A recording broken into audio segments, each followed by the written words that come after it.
in weather for 20 years. Chief Meteorologist Cameron Moreland. Although December will go into the record books with above normal temperatures, we started on a cold note and we're going to end on a cold note. Let's take a look at your 7-day temperature trend. Highs tomorrow will be about 10 degrees below normal for this time of year. We'll see mid-20s on Thursday. We'll cool down into the upper teens on Friday. Upper 20s return on Saturday, and then a shot of even colder weather pushes in as we head into early next week. Well, the high temperature today was 12 degrees.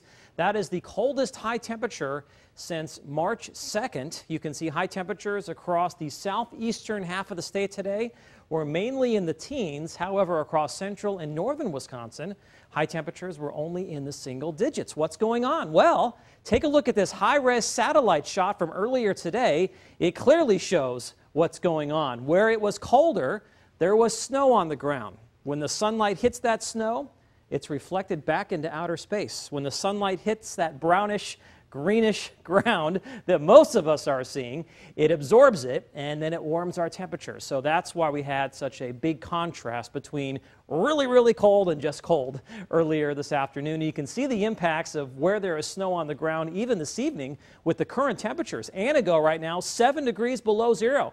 Yeah, there's a lot of snow on the ground right now across Langlade County compared to just about the rest of northeast Wisconsin where there's little or no snow on the ground.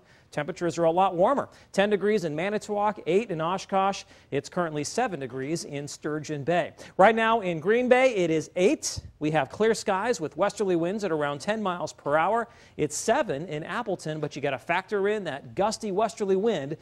It's making it feel much colder out there. Wind chills have been below zero all day long, and they're only going down from here. Right now, we are looking at wind chills in the single digits and teens across most of the viewing area. But once again, up in Antigo, it feels a lot colder. The wind chill has already dropped to 25 below zero.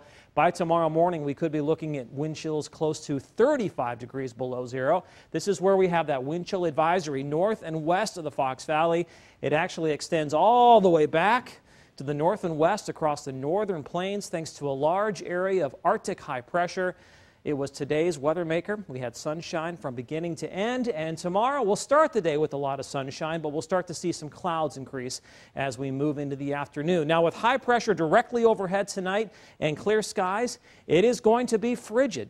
So far this winter, we have only had one day with negative numbers. By this time last winter, we had already had 10 days with sub-zero low temperatures, but it looks like we're going to add another one on later on tonight into tomorrow morning. From the Fox Valley north and west, the actual air temperature will drop below zero. As we move into the afternoon on your Wednesday, the final day of 2014, you can expect temperatures to warm up into the teens, so that's a little bit warmer than what we saw today. Tonight, clear skies, frigid wind chills, temperatures dropping below zero. Tomorrow, lots of sunshine early on, then we'll see a lot of high clouds drift in from the north. Sky conditions will actually range from partly sunny to mostly cloudy at times. High temperatures will be in the mid-teens. Here's a look at your party cast for tomorrow evening.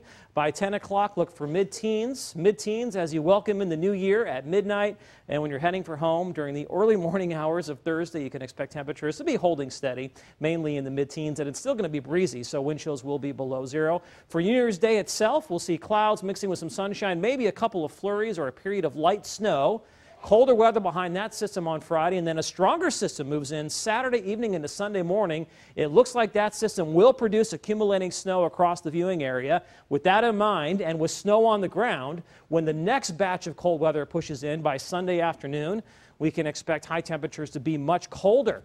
By Monday afternoon, only around zero. Look at those morning lows, staying cold as we move through most of next week. So we've only had one negative number, which is probably a positive for most. Exactly. But we've got more on the way. Right. Man, next week looks bitterly cold. It's January. I know, right when the kids go back to school, Yep. too. Well, the cold weather causes problems for us and for our cars and